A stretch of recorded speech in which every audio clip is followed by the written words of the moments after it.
Right. Welcome all. To Today we have four amazing scholars.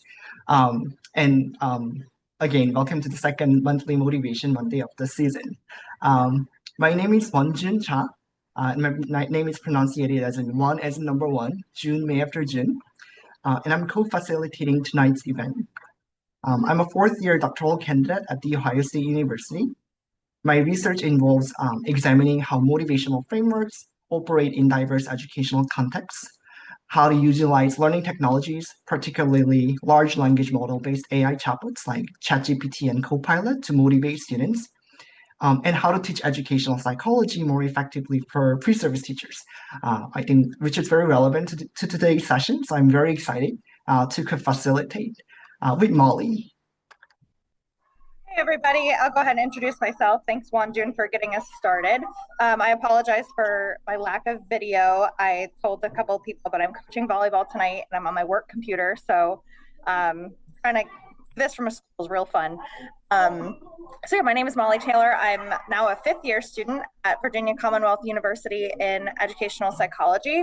And I study belonging and self and socially regulated learning in college students using mixed methods. So I will let Wanjun take it away with introducing our wonderful panelists. Great, awesome. So Motivation Monday is hosted by the Graduate Student Committee of ARA's Motivation in Education SIG. We offer this programming as a way to disseminate and share ideas and strategies for conducting educational research. So this year, we are continuing our Motivation Monday format from last year by hosting a panel of scholars, practitioners in our field to discuss important topics. And our wonderful graduate student leaders like Samantha have organized a series of live panels and discussions each month. So make sure to keep coming back. And without further ado, I'm going to introduce today's four amazing scholars who are here to discuss teaching educational psychology, bridging theory and practice. Right.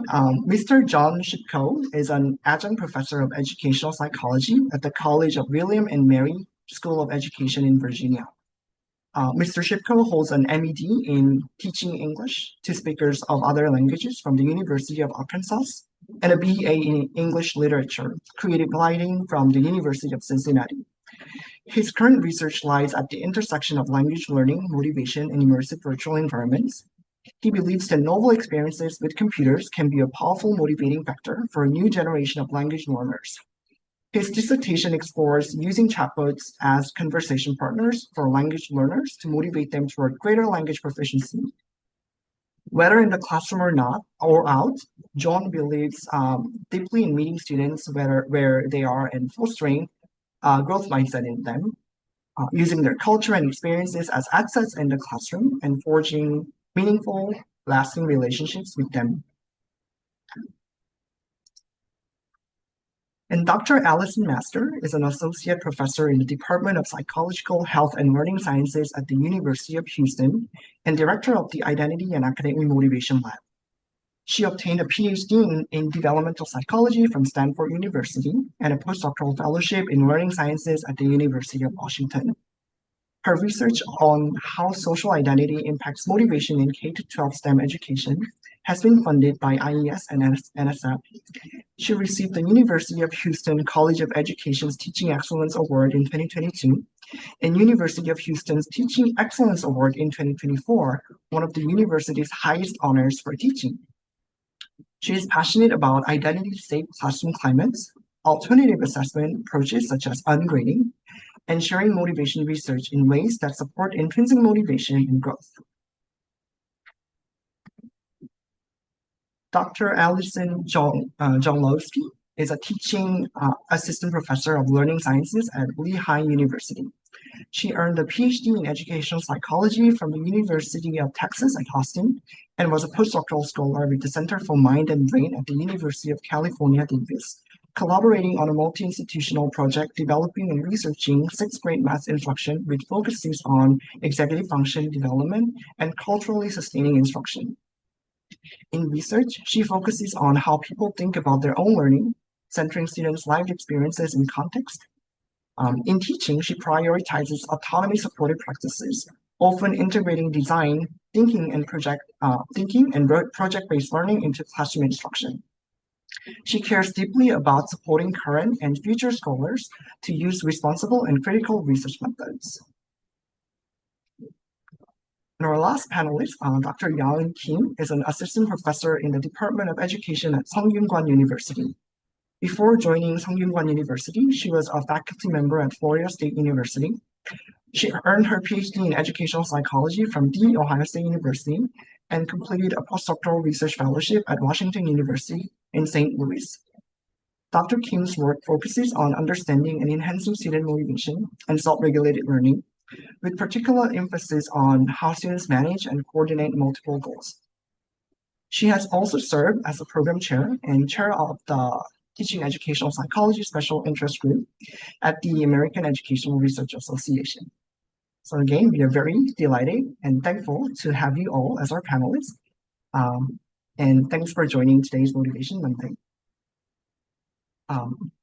And Samantha, could you share our scholars' work on the chat?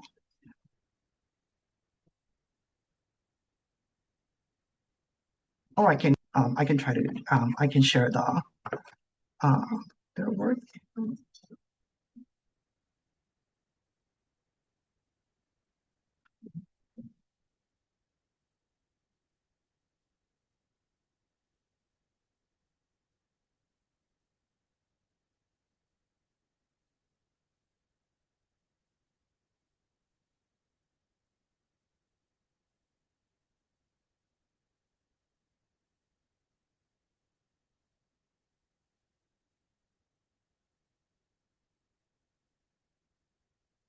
I'm sharing Well, them. I was gonna say, Wondered if you want to finish sharing that, I can gladly hop on and Okay, talk about yes. some of their great work. So Mr. Shipko doesn't has on his way to publishing a bunch of work, is submitting his narrative inquiry on early career professors' self-efficacy and sense of belonging with students, which sounds super interesting, and I would love the link once that comes out. Dr. Allison Master just released a paper in 2024 on ungrading and educational psychology, which is very relevant to teaching ed psych. And that's published in the Society for the Teaching of Psychology. Dr. Allison Zenglowski released in 2025 a paper on how instructors can respond to undergraduates' confusion prior to and after the COVID-19 pandemic. And then Dr. Yaun Kim released in 2023, which is a paper I love, self-regulatory processes within and between diverse goals. So looking at multiple goal regulation in educational psychologists. And I highly recommend you give these papers a read whenever you get the chance. Thank you, Molly. So let's start our discussion today. So our discussion has mainly two sections, a discussion with our panelists. So we have a list of predetermined questions, and also the audience, you'll have a chance to have your questions answered afterward. So feel free to enter some questions in the chat, and we'll try to get to them after we have covered all the pre questions with the panelists.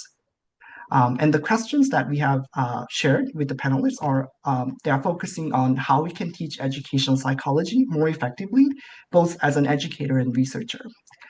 So maybe we can start with a more general question. So what does teaching educational psychology mean to you?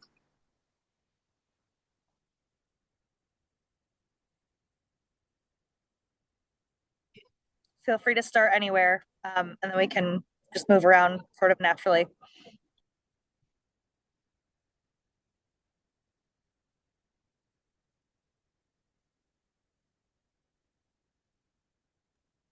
Like the who's going to be the first to unmute chicken game.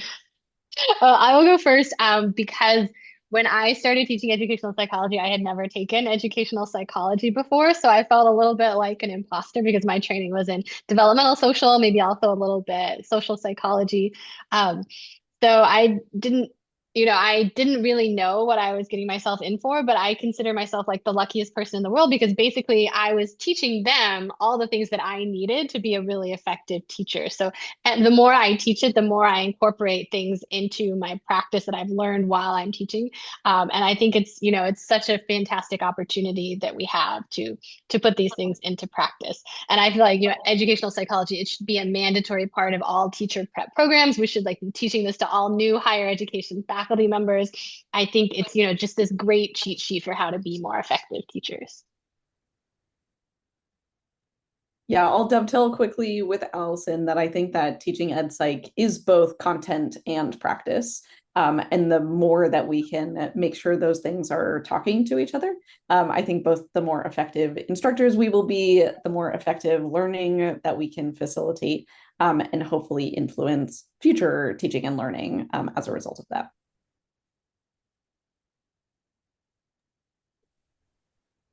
Yeah, I'll go ahead and add kind of my 2 cents to that. I think, um, and I've already blanked on what I was going to say, but so I do not have a traditional route into educational psychology. Right now, I forgot to put this in my bio, I'm sorry. But I'm currently getting my PhD in uh, curriculum and learning design. But my master's degree um, was in teaching English as speakers of other languages, and I worked with students from all over the world. And such a core component of that was developmental psychology, but also culturally responsive pedagogy. And I feel like so much of what we're teaching in educational psychology is culturally responsive pedagogy. And so I feel like a large part of that for me is kind of actually living out the things that we talk about in kind of our theory, right? Like providing optimal challenges, but also being autonomy supportive and expending effort in our interactions with students. And a lot of the things that I say are kind of connected to self-determination theory, but I think I really try to really be that kind of teacher that we always hear about in research. Yeah, I totally agree. Um, I feel like teaching it's like is for me helping students think about how learning and motivation works in real life so that they can become better students themselves, but also better educators in the future. So I try, as an instructor, I try to focus more on like not only what they're learning, but how learning works, so that they can become more confident in becoming an educator in the future and helping others grow more effectively. Yeah. Thank you for the answers. I love how like all of you have different like educational backgrounds, like different backgrounds and teach educational psychology. And I think you have a lot to offer to the questions. So thank you. And the next questions is related to the first one. So in what capacity do you teach educational psychology or use educational psychology principles in your teaching?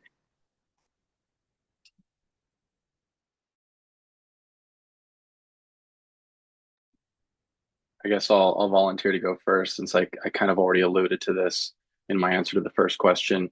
But I really lean heavily into self-determination theory, and not just because I like doing the research, but because I really believe in it.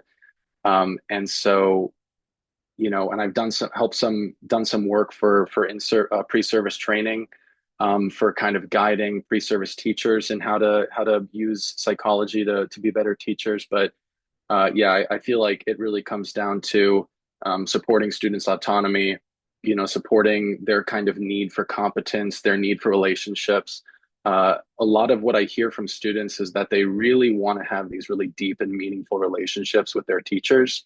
And certainly there's right and wrong ways about going about that. You still kind of there's always that power dynamic at play and kind of these boundaries between teacher and student. But I think one thing that I really focus on is fostering a very healthy class culture and making sure that students are allowed to kind of share their ideas without being judged.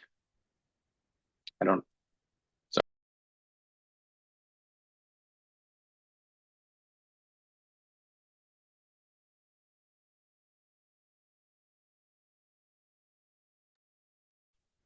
I can go next. So the program that I teach in is a PhD program that's kind of half ed psych and half quantitative psych, and I basically teach all six of our ed psych classes. So I teach educational psychology, seminar and learning theories, achievement motivation, psychology of learning in STEM, and like a disparities class and a development class. So um, I, a lot of ed psych comes up in a lot of these classes. And also, in all of them, I feel like they're all informed by the research on motivation and metacognition. So I apply a lot of similar principles to like the structure of all of these classes.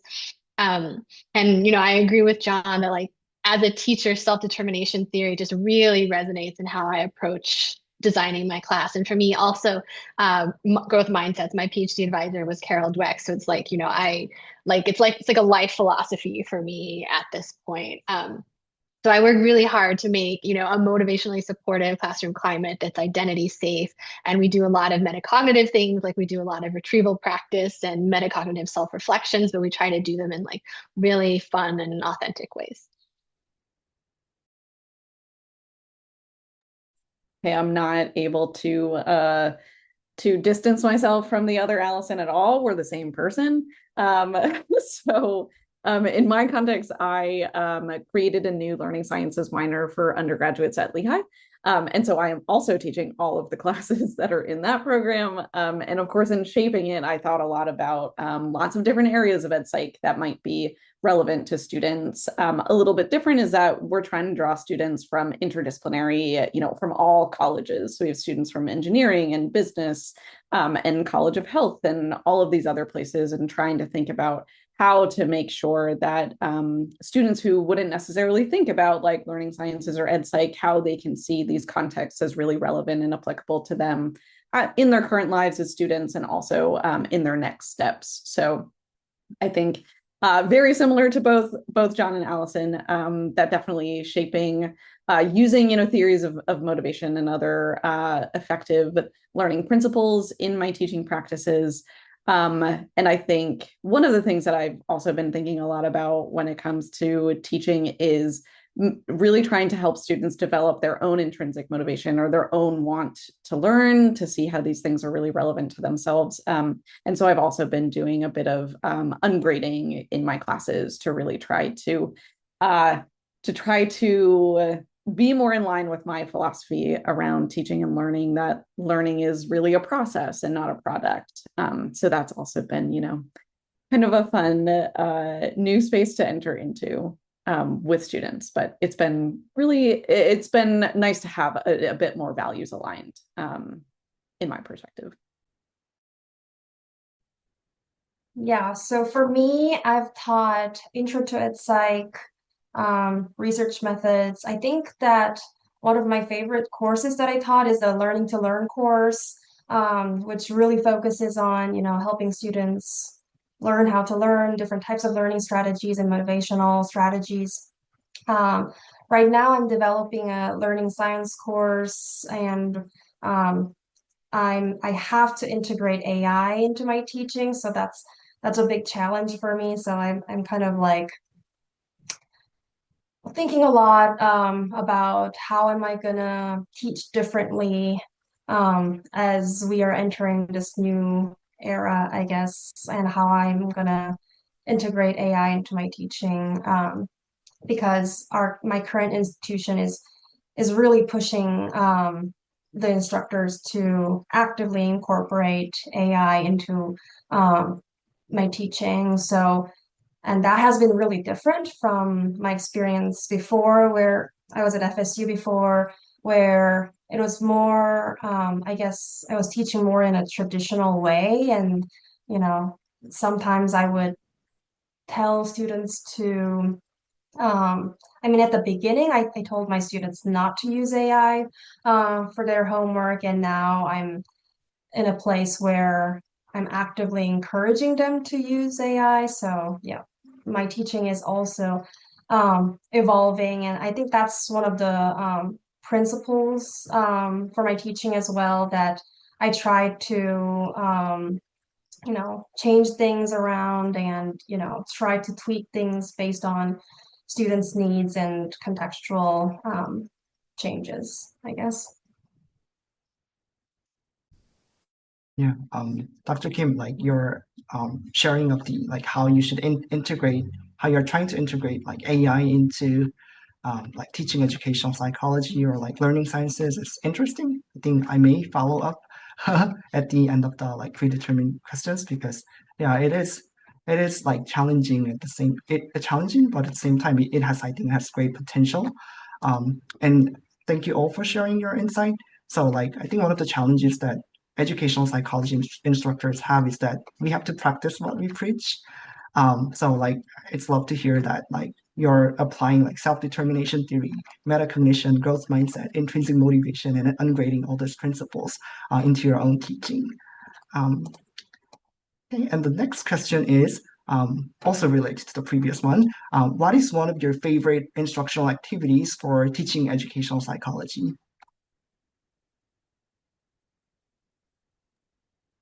Can hop in with this one. So I also teach a Learning to Learn course for students, and one of the most content dense weeks is, you might have guessed it, motivation.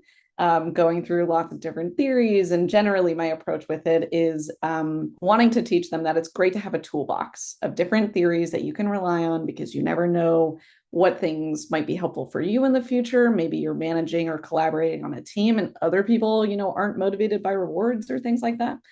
And so an activity that I use for having students start to feel the difference between performance goals and mastery goals is I get a whole bunch of paper. Previously, I've used like magazines that have slightly sturdier paper. And I break them up into groups and I tell them, I've done it both orientations, but I think this last time the order was better. So I tell them that they're going to build a tower and that it has to be the tallest tower. I'm only going to give them, 5 minutes to do so. And so they need to work with their group to create the tallest tower. So I have them do that. And then immediately after, I have them break it down and I say, okay, now I want you just to focus on learning new ways to fold and trying to make a tower, but maybe you just want to focus on like the process of building the tower. And what does that feel like? And so that I think really helped them to see the different ways that performance versus mastery approaches might manifest in terms of either classroom spaces or how they interact with others. They often see that in the performance context, they're like, oh, like nobody look at what we're doing, or they're trying to check out how other people are performing. They are quite focused with their group, but it's also very stressful and pressure laden. And then when we move to the more mastery approach, they're getting to know each other. They're relaxed, they're talking about like their interests on campus, they're developing much more creative and artistic kinds of things. And so I think it's really nice for them to be able to again feel that difference for them, rather than just see from terminology and theory what these two things pose for them.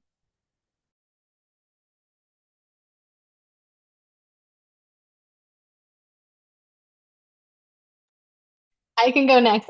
When I first started teaching, I got a bunch of great activities from Ben Hetty at Oklahoma. So first of all, shout out to Ben Hetty. I got this activity from him.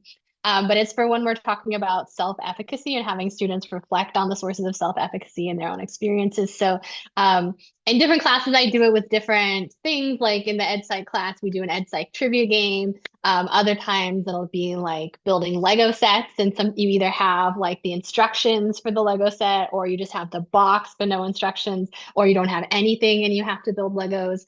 And so before students do the activity, they rate their self-efficacy in a big spreadsheet so we can all see everybody's ratings and like their outcome expectations for how well they think they'll do.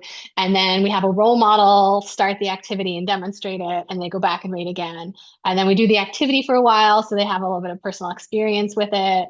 And I'm cheering them on, and then they go back and rate again. And then we have a conversation about like how did all these different things influence your self-efficacy, and we look at how everybody's self-efficacy like went up and down, especially like in the in the trivia games, depending on like who's ahead at different times. So it's really fun. And especially people love building Legos. So that's a really great one too.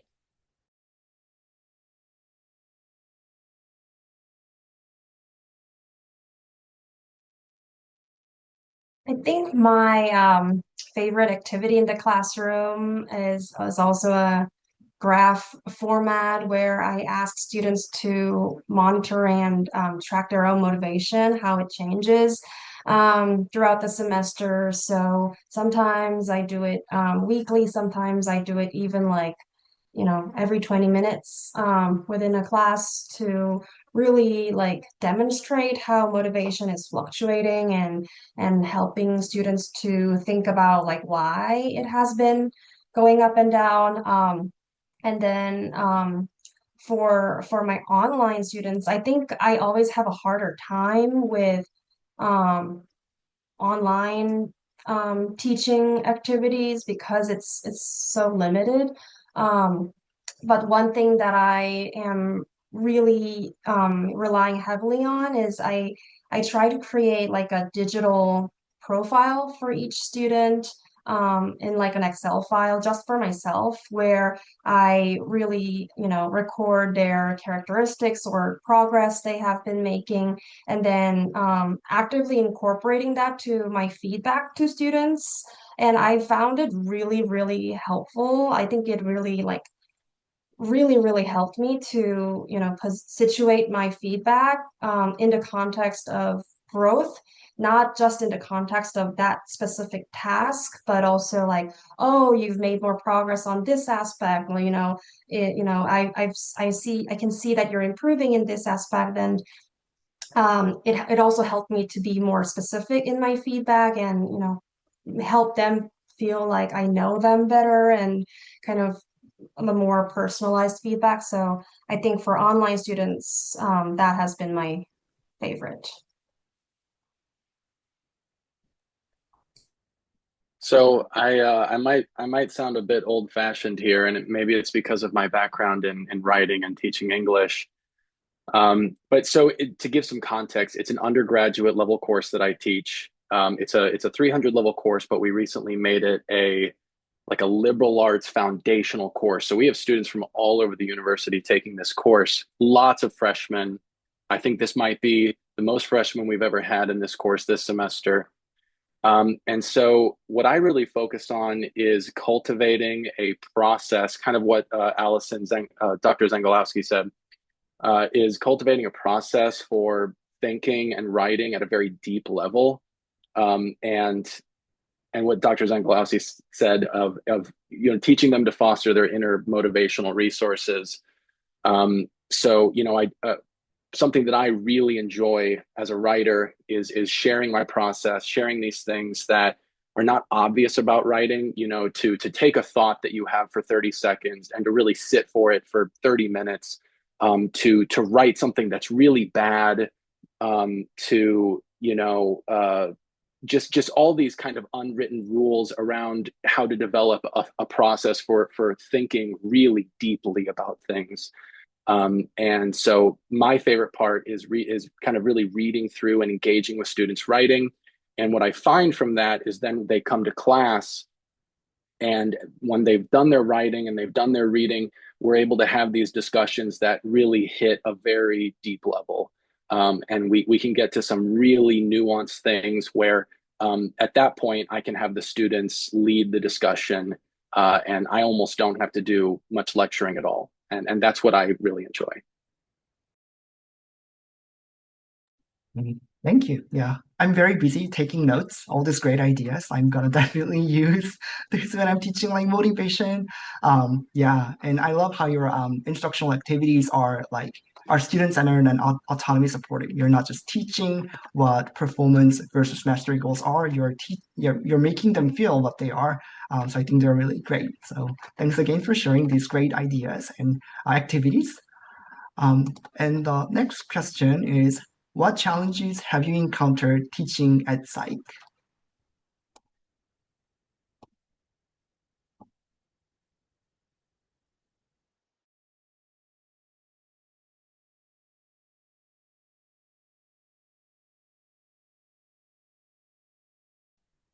I think I'll go first this time.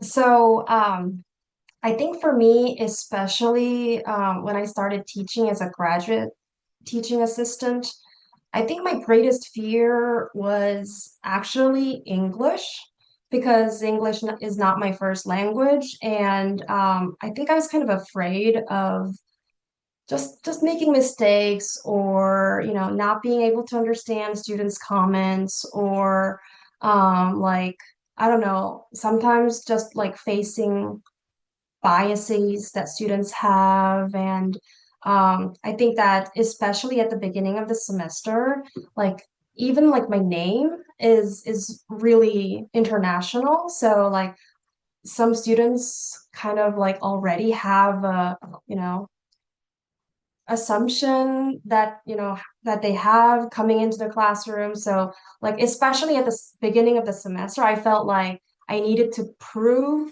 that I can speak English, or that I needed to prove something, that oh, I can teach this course, like you will learn something from me, or from this course this semester. And I think that overcoming those type of um self-awareness or negative thinking kind of cycle was a big challenge for me.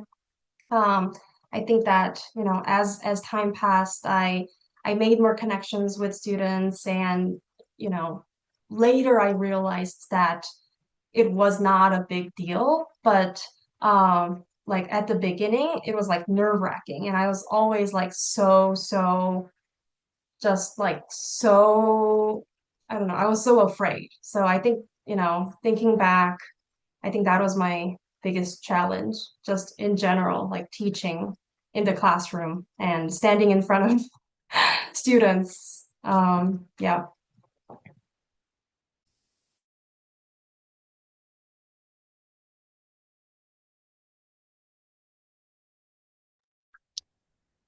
You know, this is actually my first semester working with college students. As an ESL teacher, I worked with adults.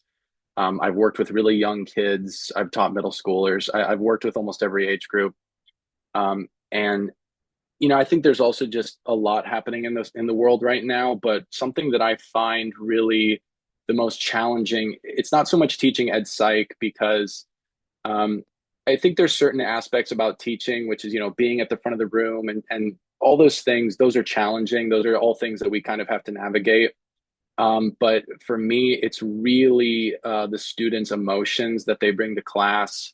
I've had students cry in front of me multiple times, and trying to just kind of navigate that, um, trying to help students, access the resources available to them on campus. And it's really difficult. And I think um, it was very, very much expected. But yeah, those, having those kind of having positive relationships with the students, very difficult. Not so much that they're mad at me, but they are really struggling. And I certainly um, find a lot of comfort in the fact that I have the power to offer them extensions and to, offer them things that will help them. Um, and so that's really nice to be able to offer those things within reason. But yeah, I think, and that's not so much an issue with teaching at psych, but that is definitely the thing that kind of keeps me up at night.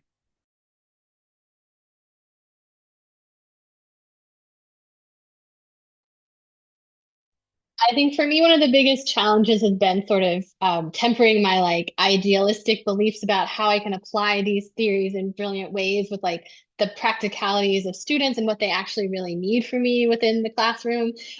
So I think, for example, like so I try to give a lot of autonomy to students, but I also have found over the years that like I really need to balance that with the structure that supports them at the same time. So when I first started doing alternative assessments and ungrading, I think it still caused students a lot of anxiety because they weren't getting feedback on like whether they were on the right track. So I adjusted it so that we start doing the self-reflections earlier in the semester, and we do some more of them just so that they know the whole semester of like that they're on track and that they're being successful in the class.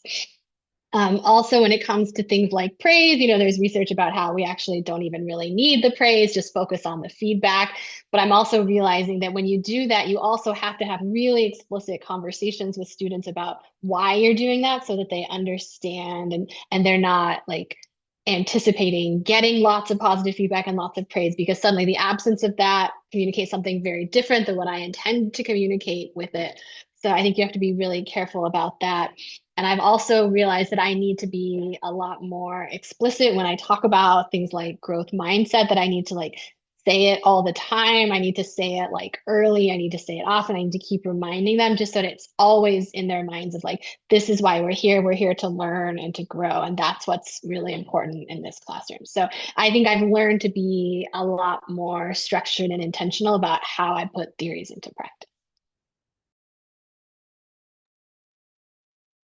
I echo so many of the sentiments of what others have been communicating. I think one of the challenges for me that differs a little bit, but I think again all tied together, are the ways that I've needed to sort of like learn how to relinquish control when it comes to teaching, and to recognize that it's okay if things don't go how I expected them to go, or if students, struggled with a concept, or if I need to, again, I think from my perspective, I've been trying to implement this in a way that's, again, sort of repositioning students as active in the process of teaching and learning. So trying to de-emphasize myself as the owner or the creator of knowledge.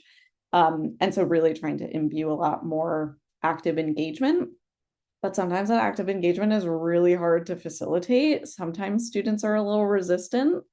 And so really trying to balance lots of these different wants and perspectives. I think also with me in my role as a teaching track professor at my university, it's a non-tenure track, though long-term position, but student evaluations are a very important metric when it comes to my promotion and my retention.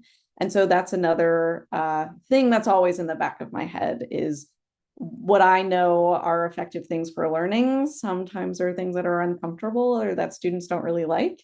And so how can I be balancing my wants, my expectations, with also making sure that they are experiencing this class as a positive one. Yeah, thank you so much for sharing the challenges. Dr. Kim, as an international graduate teaching assistant, I can totally relate to um, your concern that I was very afraid when I first taught educational psychology. And Mr. Shipko, as a former middle school teacher, I can also relate to how sometimes like connecting with students is difficult.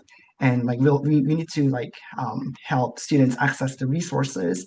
And Dr. Master, like I think I'm very impressed at how you like practice like the growth mindset and I think it's kind of hard to like balance the theories and like the practices sometimes. I try to respect students' autonomy as much as possible, but sometimes it backfires and sometimes students do not respond as I expected. And Dr. Jonglowski, yeah, as a teacher, as an instructor, I know that I have to relinquish control, but sometimes maybe it's because of my prior experience as a middle school teacher, but it's kind of sometimes hard to relinquish this control and like kind of give students autonomy. So, and I really appreciate like your sharing like how you overcame those challenges as well, so that I can like refer to them. And the fifth question is, how has teaching at Psych informed or shaped your research or mentorship? Likewise, how has your research or mentorship informed your teaching?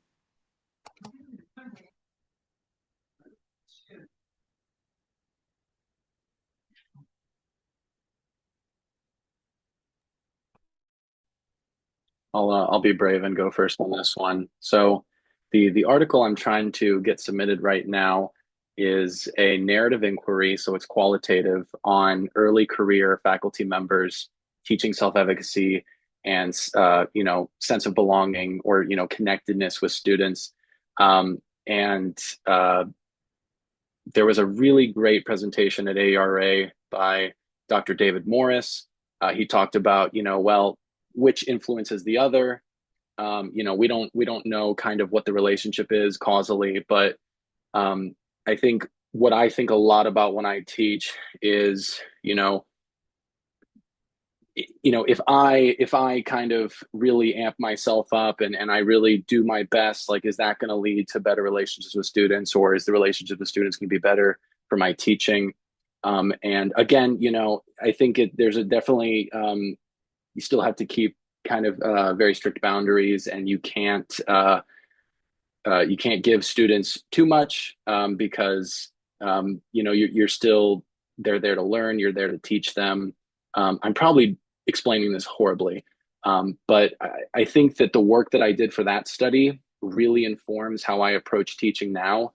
And I so struggle with these things. I'm like drawing a blank on specifics.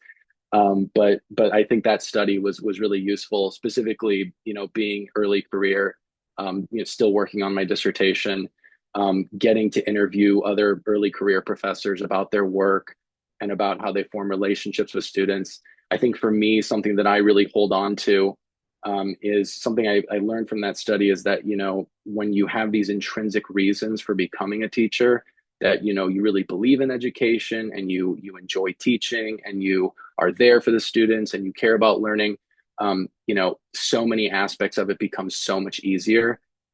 Whereas, I have talked to teachers who they're in it for very extrinsic reasons.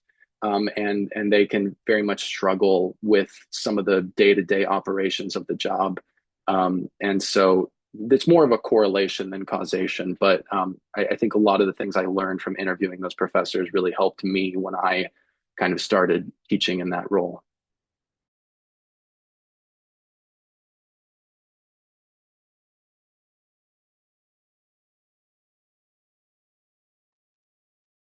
I can go next. I'm going to answer this in reverse because I was a researcher for a long time before I became a professor. So for me, it was a lot of research background. So I'd done a lot of work on like values affirmations and giving like wise feedback across racial divides. Like, how do you know that students of color can trust their teacher and trust their teacher's feedback? So I thought a lot about identity safety and what are the things, the ways that teachers can communicate to students, the high expectations, and the support at the same time. And then, of course, like the growth mindsets definitely influenced, like the research I've done on growth mindsets for sure influenced, the values that I wanted to share within the classroom. So it's been really fun for me to see like how the teaching has now started to inform my research. And it's not so much necessarily like the research I'm doing now, but like, the research, like the dreams of like what I would love to do next. So I've been a really big fan of like the work that Katie Minks is doing about how teachers communicate growth mindsets through what they say and then the practices that they do. So I'm interested in the future and, things like researcher practitioner partnerships, like how do we work directly with teachers and for teachers to help them feel like they have more control over the success of students in their classroom and feel like they know how to support their students' motivation, I think is what I mean with that. And so definitely, thinking not just about like individuals and individual motivation, but like what teachers do to create a bigger classroom climate.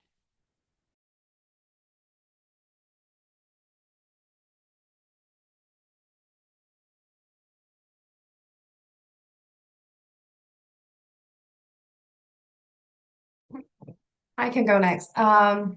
So my research on motivational regulation or self-regulation of multiple goals really was really inspired by my teaching and interaction with the students because I was more and more realizing that the challenges that students are having in the classroom are coming from, outside of the classroom. And, at first, when students were having challenges, I think the immediate reaction was blaming my teaching. like, oh, what did I do wrong?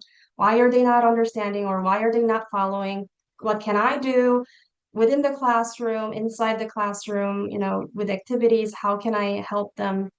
But when I talked to them, a lot of times they were, really motivated to be successful in the classroom, but had a lot of challenges with these other numerous schools that they have, including, taking care of family members or other aspects of their life. So it really inspired and, kind of validated my thinking about the importance of multiple goals. And then my research on multiple goals is also kind of reflected in my teaching, because I really try to acknowledge that students are more than just students, trying to see them as human being as a whole, acknowledging that they can have multiple goals, and and that I support that. So I think it's really, now it's kind of hard to kind of draw the line between, my interest in teaching and my interest in research, because it's now all kind of blended together. Yeah, I feel super similarly, where I sort of feel like the aspects are kind of melding together. I came into research mostly through classroom-based stuff.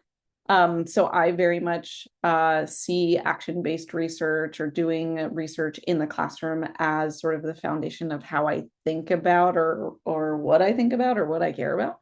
And so I end up actually doing a lot of research, either informal or formal, through the classes that I teach, which is a super fun way to be able to delve a little bit deeper into students' experiences, but also to get that other perspective of, okay, how are the things that I'm doing in the class landing, or what are practices that I can try to improve upon to support students in different ways.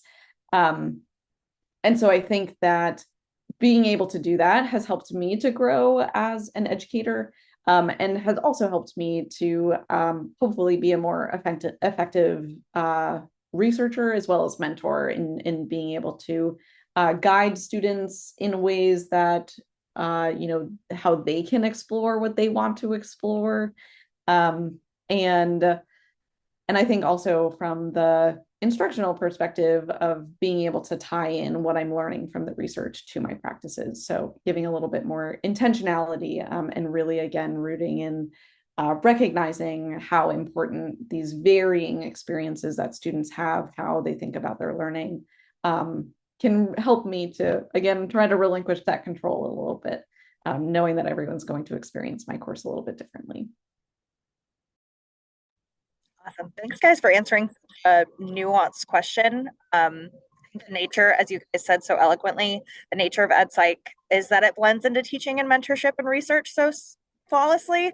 And I appreciate the challenges that come along with that, and how important it is to have instructors with research experience, but also researchers with teaching experience in our field, and how a lot of us usually have all of it. So thank you for sharing your thoughts on that. The next question we have is, what advice do you have for graduate students who would like to pursue a role in teaching, whether that's at an R1, liberal arts, tenure track, or career track, just any sort of teaching role in the future?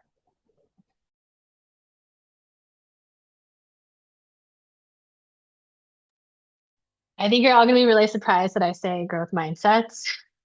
But no, I think it's so important to have a growth mindset about your own teaching, because you always want to be seeking feedback on how you can change things to make them better. And so you have to be not afraid of like taking risks and making mistakes and trying new things, and then you're learning from them. And I think students understand that when you talk about it with them, that they understand that not everything is going to work. And so we're learning from things that go wrong so we can make the next things go better.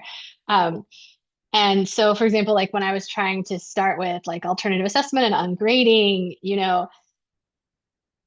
I feel like I made a lot of mistakes and I didn't really know what I was doing, but just the realizing that that was okay and that it's a learning process for me too made it a lot easier to do, I think, because it was scary to do something so new and different and non-traditional, something I'd never experienced as a learner.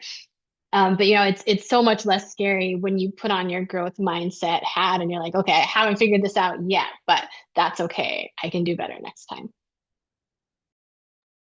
Yeah, building from that, I think one of the best things that you can do is to engage in that regular reflection. And I highly recommend having some sort of community of practice or other people, other friends that you can do that with. When I was in grad school, all of us as grad student instructors, we had a meeting every week where we were able to say what was going well, what didn't work, what didn't land, what activities we had. And I think that helped me to recognize that this process of teaching is a process and that you're going to constantly be evolving and having other people that you can go to and think about developing your pedagogy, developing your values, developing those practices are all going to need to continue. So starting that early and often, I think could be really helpful.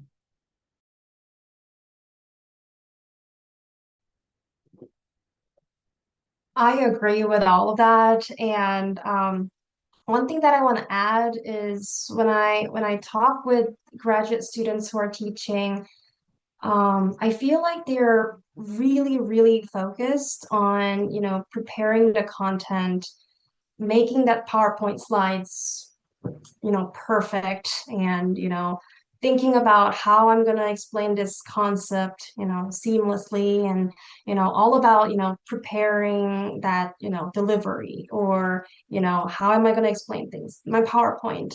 And my piece of advice is maybe, really, really try to understand who your students are, who they are, where they're coming from, what they care about, what they like, what how they're struggling, and from my own experience, spending like 4 hours the day before to just tweak things on your slides, compared to that, the 20 minutes before and after class, just talking to your students casually and checking in, I felt like that made much bigger impact to my teaching overall than my, 5 hours, 7 hours, just like tweaking my slides.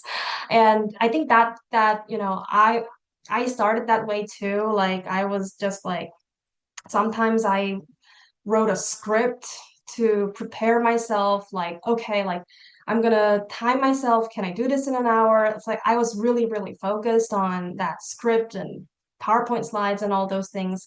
But I learned it in the hard way, that it's really more important to focus on students, learning about their students, making connections, especially before and after the class time, just hanging around and just being present in that space, um, just spending time with the students.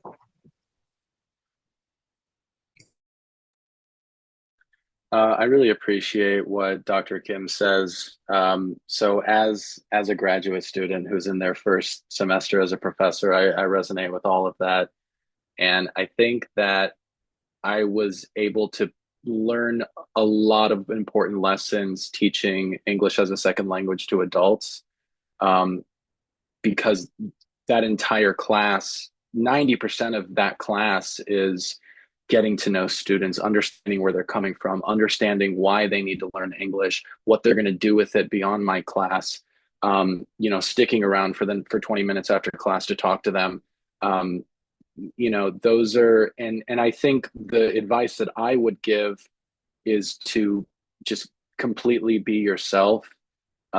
Because when I think about all the professors and teachers that I had, and why I loved them, I realized when I tried to do what they do that I can't do it because that's just not, it doesn't feel organic to me.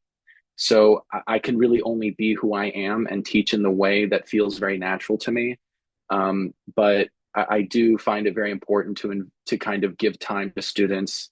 And I there was one more of her points that she made that I've forgotten. But oh yes, I spend maybe an hour before class each morning, before class reviewing the content. But I have enough there that like if the students are not talking at all, we can go through all of it. But again, like I said earlier tonight, like I really want to help them develop a process for thinking deeply. And so I really push them to lead discussion. And so, the 2 p.m. class, that's not a problem at all. But for the 10 a.m. class, like it's a little hard sometimes. But yeah, I try to focus not so much on the content and like, well, you know what I mean? Like to give breathing room for meaningful discussion and to not feel like I'm shutting students up, when they make a comment and I'm not just like, oh yes, that's very interesting. Anyway, let's keep moving.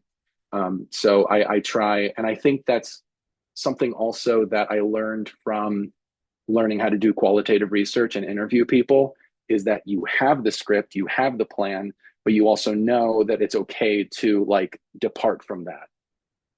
So as a grad student that's doing this for the first time, I really resonate with a lot of the things that were said. And I think, yeah, for me personally, I think it's just important to like do the things that I know feel right to me and not try to like copy what other people are doing. I love that everybody's advice was so psych based, whether it was self efficacy or creating a community of belonging or giving yourself chances to grow over time. Like it was just so quintessentially ed psych, which I love. The next question that we have is there are many content areas and topics that EdSite can cover, such as development, learning theories, motivation, the list goes on and on. How do you select the content areas and topics that are most helpful for students? How do you select those pragmatically, or do you get to be a little bit more creative in your role?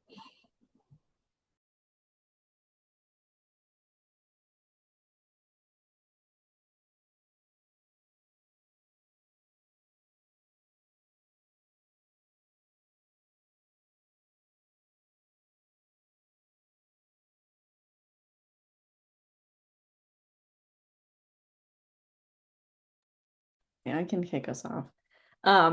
So in my role, as I mentioned at the beginning, I've created this new minor program. And so all of these courses are brand new. And so it's a lot of deciding what I think is important to cover. And so the primary exercise that I try to go to is, or go through is think about what is going to be useful for students. What are the things that I want them to take away long term or right now? And also, what are things that will challenge them that they're not going to get in other courses? So especially, for example, I'm teaching a more research program evaluation based course right now. And so I'm making sure that they're learning about qualitative and mixed methods because I know that often those methods are not prioritized or have as much airtime in the other research focused classes that students might have access to, learning about more critical approaches or ways that they can try to critique their field or the things that are coming at them. And again, at least for me, it's very much trying to prioritize content and exercises, activities, assignments that are going to allow for students to apply and see these things for themselves in the real world. So things that are trying to give them some foundation, but also some new things and some extensions or ways that they might make connections to their interests in their lives.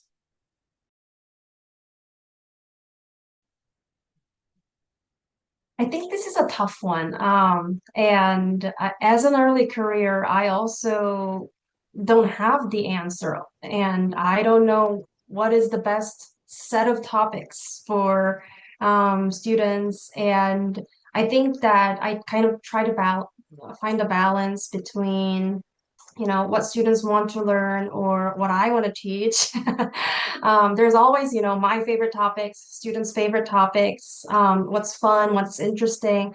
But also, like, I try to be cautious in not focusing too much on my favorite or students' favorite topics because they have to, cover the basics or foundations in other areas as well. So I think that's always a hard balance that I'm trying to navigate. What are some essential things that I have to teach? And then, what students' interests? How can I incorporate that? So I try to lay out the foundational stuff at the beginning as well. And then I nowadays I try to have like at least 1 or 2 weeks that's kind of a free topic. And then at the beginning of the semester, we kind of talk and find a topic that we can add on that week so that I can kind of incorporate their interest as well. And it's always fun to see how it's different every semester. And these days it has been like AI and technology, but it's fun to have those kind of free weeks.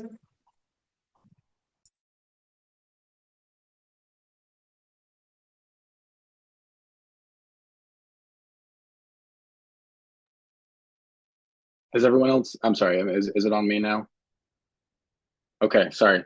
Um, so um, I'm not sure if I have much to offer here because I am teaching a version of my advisor's course. My advisor being the amazing rock star, Dr. Jason Chen. But I appreciate what Dr. Kim says about not leaning too much into what I is my favorite or what I think the students would want to talk about. I my work in self-determination theory, I love to talk about that all the time. And also like in working, teaching ESL, I love to talk about culturally responsive pedagogy.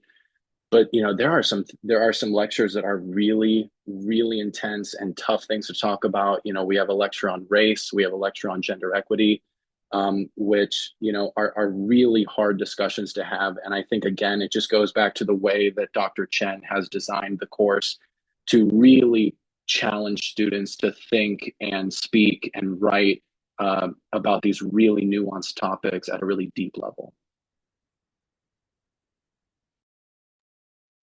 I think probably my perspective is most similar to my Allison twin because I'm teaching all of our courses. So I have a very good perspective on like what's being covered and the different ones. And it's been really helpful for me in sort of realizing what are the skills that our students need to be growing that are not part of any curriculum. So I've been, adding things like writing components and all of that. And so um, I found a textbook that I really like. It's Anita Woolfolk's like 2018 ed psych, and it's like she's like channeling my brain and what she's telling students. And it's written for pre-service teachers, but I think it's just really well written. So I use that as sort of a guide.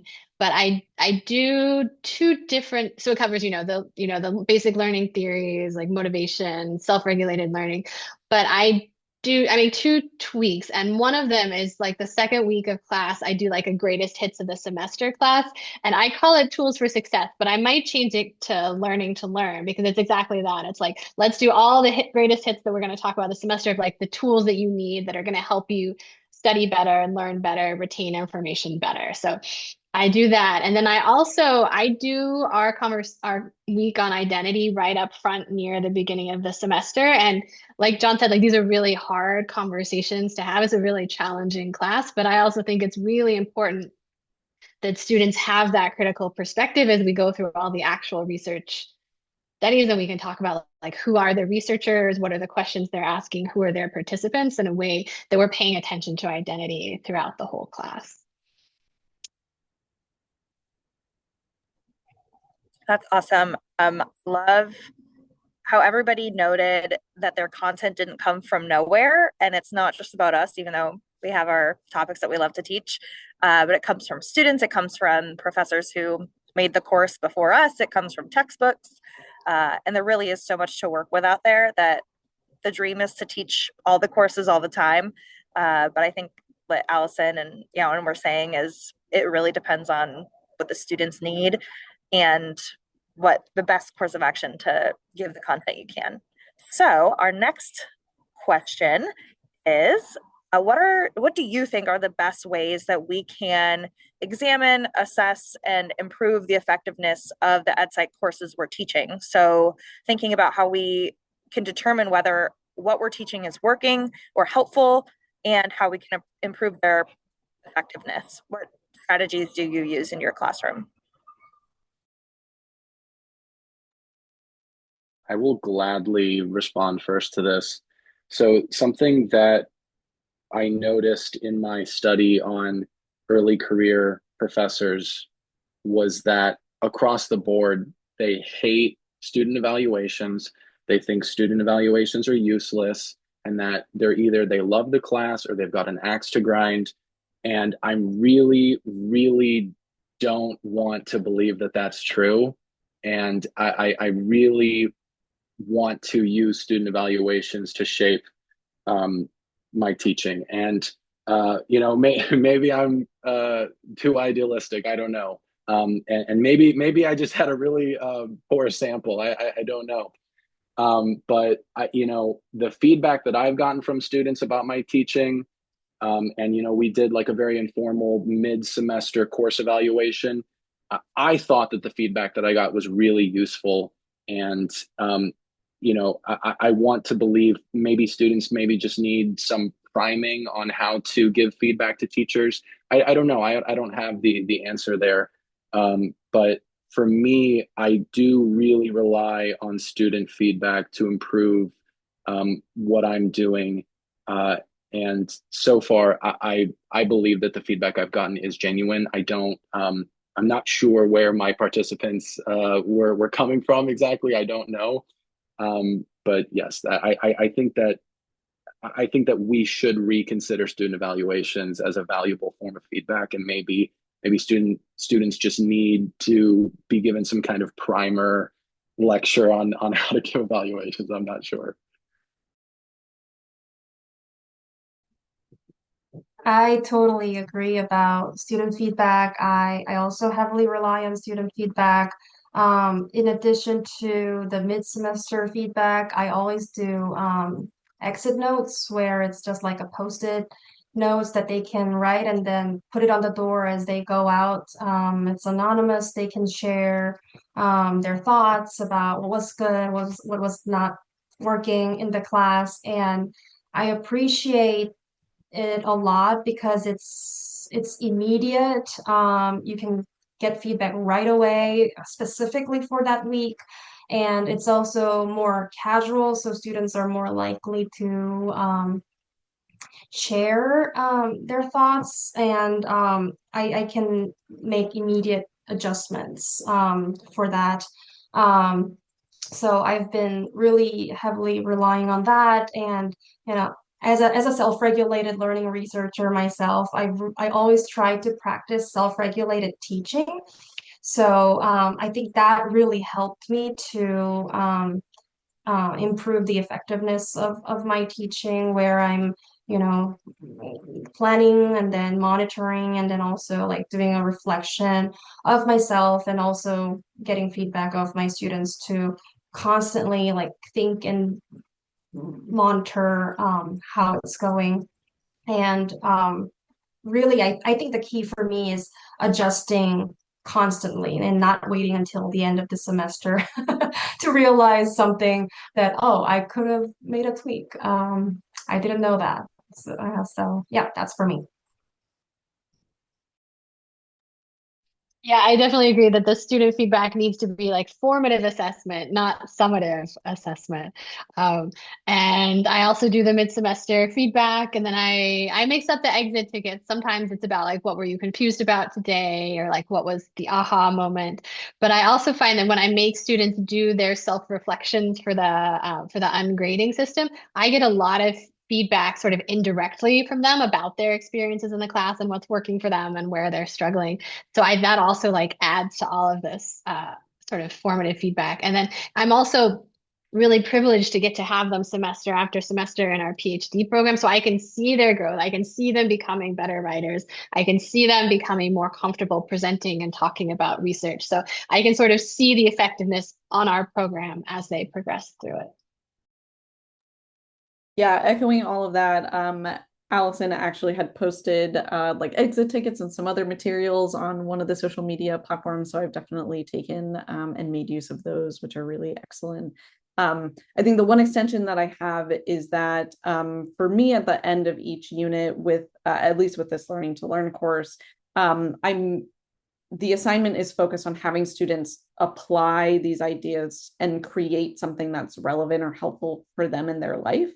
And so I've tried to take sentiments of that in other courses as well to think about how can students communicate these ideas to the public, to friends, to interested community members, but really trying to give students opportunities to create something meaningful, to pursue something they're interested in, to see how they are reflecting on the process themselves, what they are understanding and what they might not be understanding, or what's resonating and what's not, but also to see how they're translating these ideas.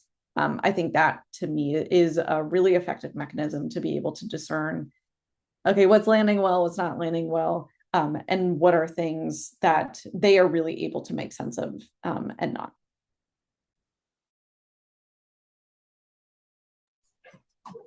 I absolutely love the idea, not of just of self-regulated teaching, but also formative self-assessment and not summative.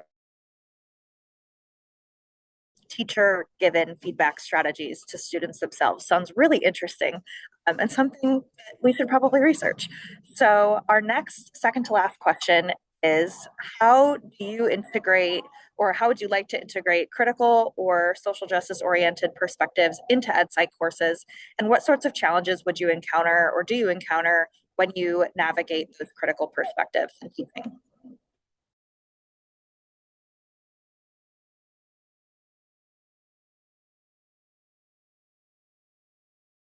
Real light question to sort of wrap up, I bet. I can go first. So, I already sort of talked about how, like in all these EdPsych classes, we talk about social identities early in the semester. And then one of the 6 courses that I teach is entirely about educational disparities. And it's like so deeply about social justice, like every single week. And it is becoming harder and harder to do that and to talk about these issues in Texas right now. So I want to be like really open and upfront about like what is happening, like the state government, and I think the big picture is that I use what's happening in our state to talk about and underscore the importance of these conversations with students. So a few years ago, we lost our LGBTQ center. Last week, our College of Social Work lost, like their social justice course was unilaterally canceled. So it's quite likely that's coming from my course next. Sorry to tell you that, Pooja, in this situation. But it's definitely like social justice is being attacked right now in Texas. So we're still having those conversations. Like theoretically, we still have academic freedom in the classroom and to do research. But I approach these conversations really, really carefully and intentionally. And, I have like some PowerPoint slides that I'm happy to share where we just have a conversation about how we talk about these things, how race is a social construct, how when we see these disparities, we have to look deeper into what's causing those disparities and not assuming that there are, inherent differences between groups. And so I also think that, everything that people have said already today about building trust is like one of the most important parts of being able to have those conversations because, I do have students from a lot of different diverse viewpoints in my classes. And it's, a lot of professors in Texas are not safe to talk about those things right now. But, I make sure all my students know that I care about them and I respect them and I value their perspectives. And so I feel like I can trust them to have these conversations with each other. And also it happened, one time it was a great learning opportunity because someone said something that offended someone else. And so we came back to it the next week and had a big conversation about, what was said, why was it offensive to someone, and maybe what's a better way to express that idea that wouldn't be offensive. So it was a really good learning opportunity. But thank you for having this question.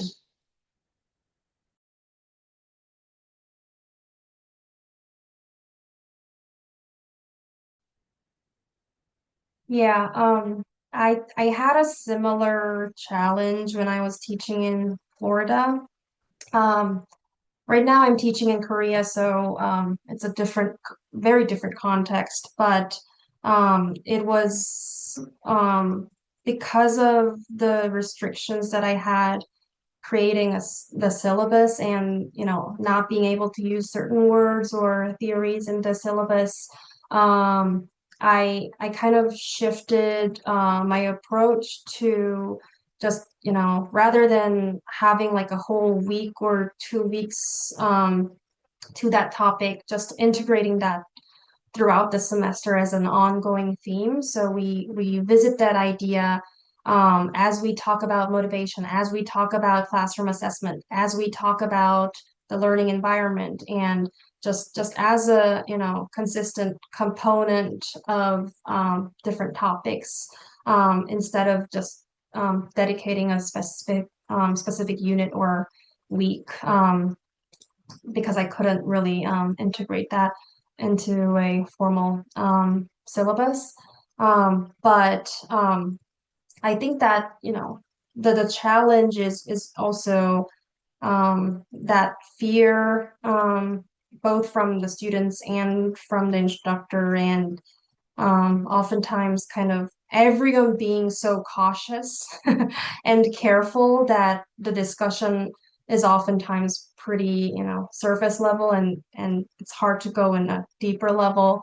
I think I'm still kind of navigating that challenge, still trying to develop a better approach to that. But I agree with Allison that it really starts from the trust and building a safe and comfortable environment to share everyone's thoughts.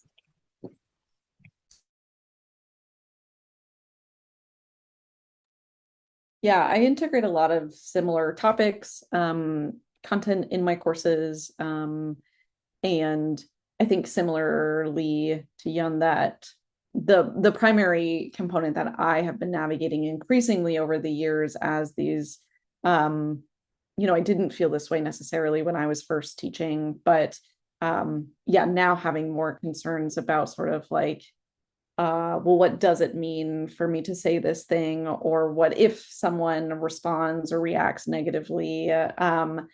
And so I think for the most part, it's more of me trying to contend with my own anxieties about it. But I think that's that sort of contrasted with my recognition that these topics are so important and that often students aren't getting them in other classes. And so for me to recognize the necessity of having these conversations and to really make sure that we're engaging in them in intentional ways, that students are building trust and relationships so that they can be open, vulnerable, also call in and call out in meaningful ways, so that we can, so that hopefully by the time that they leave the class, they're able to integrate these ideas, these critiques, these challenges in areas outside of just what we talk about. Yeah, I think, for me, when it comes to these lectures, I think it's always so important to have these lectures and to have these conversations rather than not have the conversation. Because I am worried that they're not having these conversations in other classes. And I did hear a group of students in one of these lectures where they're like, yeah, we just don't talk about this stuff. And so, we have a lecture on gender equity, and I am not shy about calling out the fact that I am a man, and that I don't take it lightly, that I can be an important role model for young men, and we talk about dismantling the platform that favors the success of men, and working together with women to build a better platform. And William and Mary is a predominantly white institution, so again, when it comes to the conversations on race, again, very clear about the fact that, I am a white person. We're going to have this conversation. It's going to be really uncomfortable.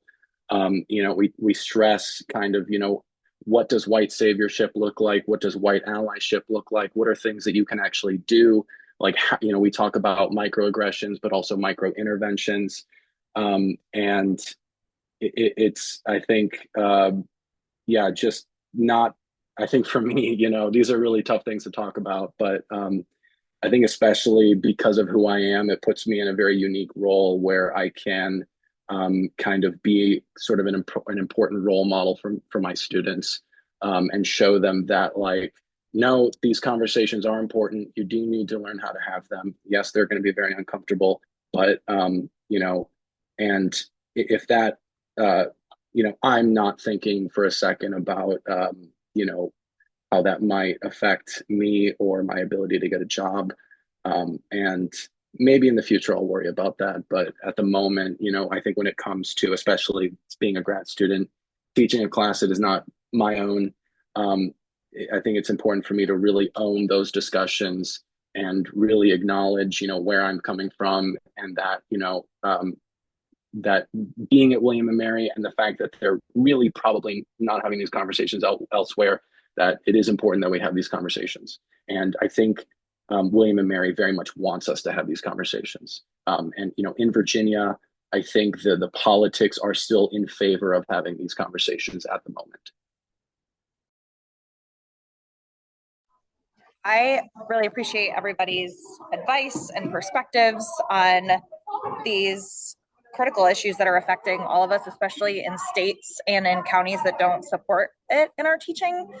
So it's a really difficult topic to discuss, but I appreciate how open and honest and practical you guys are, and how willing you are to share materials that can help us continue to integrate these perspectives into our ed psych courses, even if we have to change our language, or even if they're unwanted at a lot of universities. So really appreciate that. And since we have a few minutes to wrap up, I'm going to pose one last question and also open up questions to the audience sort of at the same time, to give us our final thoughts. So our last question is, do you have any suggestions for instructors who teach ed psych but maybe have limited or no prior teaching experience? So general advice, thoughts, and we'll also take questions from the audience in the chat at the same time.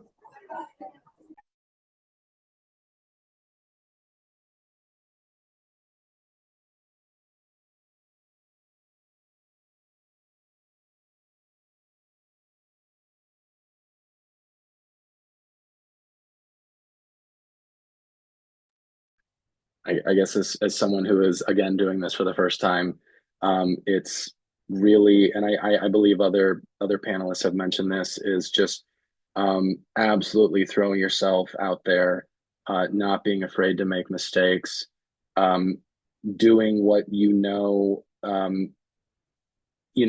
should be doing, pushing these conversations that need to be had, be open to making mistakes and learning from those mistakes. Yeah, I think a lot of what I'm doing is just kind of figuring out what's working and what's not working. And, I feel very happy about where I'm at, because I think that for the most part, I'm doing things that are working. I haven't done too many things that aren't working. But yeah, I think just teaching, I really believe in my soul that teaching is one of those things that you just kind of have to just do it. And there's not a whole lot of like textbooks that you can read about how to be a good teacher.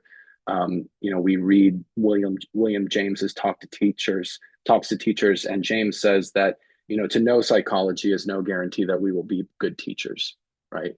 And so I think teaching is an art. It's a very practical thing. It is not the science of psychology that we read about. And so there's only so much we can extrapolate from psychology. So much of teaching really is just doing it and making a lot of mistakes, and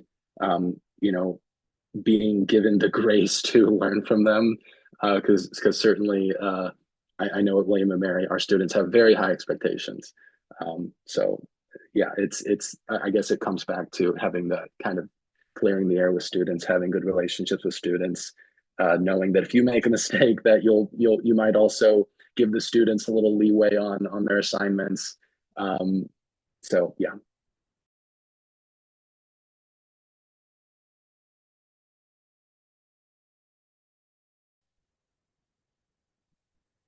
I think it's really helpful to get sample syllabi from other colleagues or other people. And I just wanted to mention that if you join Teaching Educational Psychology SIG at AERA, there's a whole repository that has, like different types of syllabi, including Intro to Ed Psych, Learning and Cognition, Motivation. People have generously shared their syllabi on that, and it's really helpful to see others or how others are, sequencing the topics, designing the activities, or how they're approaching, or how they're using different languages to describe things. So I highly recommend kind of reaching out to people and getting those materials rather than starting from scratch or starting from a single textbook.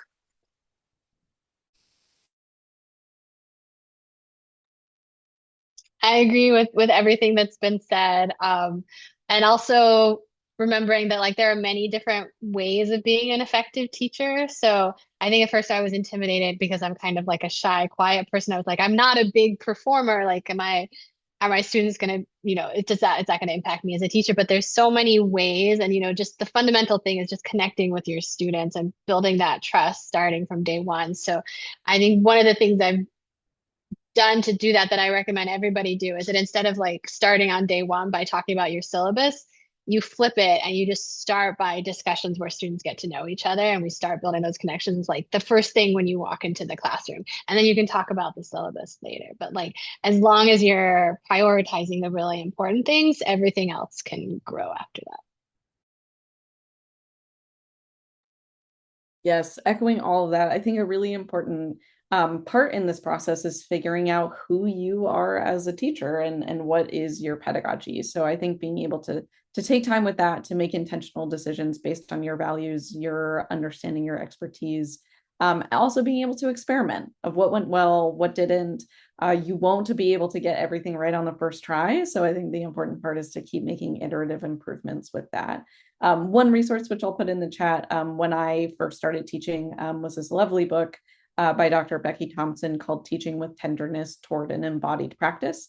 And she is not a psychologist, but I think what was really helpful for me was exactly what Allison was talking about, was focusing on who are the students that are entering into your classroom and what are the ways that we can prioritize them. The learning will come after inherently.